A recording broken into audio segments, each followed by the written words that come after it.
Hey guys, welcome to Tech Team channel. Hope you guys enjoying your days. Today in this video, I'm going to show you how can you get the degree symbol on iPhone.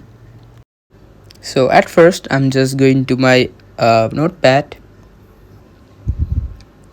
and to type just like 20 degrees Celsius, just type 20, and in the numeric section, here you can see 0 and press it down, and here you can see the symbol of degree, just like this.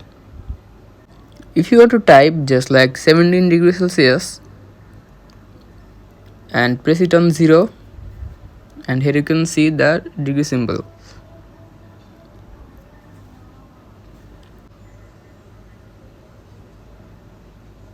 So guys, it's very easy. That's how you get the degree symbol on iPhone. Hope you find this video helpful.